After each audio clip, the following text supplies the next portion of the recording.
اگلا سوال جو ہے وہ یہ ہے کہ کیا عورت امام جماعت بن سکتی ہے؟ دیکھیں، ایک مرتبہ عورت کے پیچھے نماز پڑھنے والے مرد حضرات ہیں تو یہ نہیں ہو سکتا.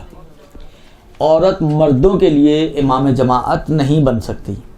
مردوں کے لیے امام جماعت شرط یہ ہے کہ مرد ہونا چاہیے. درست؟ تو کیا عورت عورتوں کے لیے امام جماعت بن سکتی ہے؟ کہتے ہیں ہاں، عورت عورتوں کے لیے امام جماعت بن سکتی ہے، اس میں کوئی حرج نہیں ہے. البتہ یہ شرط ہے کہ عورت آگے کھڑی نہیں ہوگی. جو پہلی صف ہے اسی میں عورتوں کے درمیان میں ہی، اور جو پیش نماز عورت ہے وہ بھی درمیان میں کھڑی ہوگی اور ایک ہی لائن میں کھڑی ہوگی، آگے نہیں ہوگی.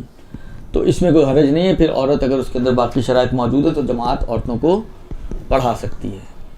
برحمتك يا أرحم الراحمين وصلى الله على محمد وآله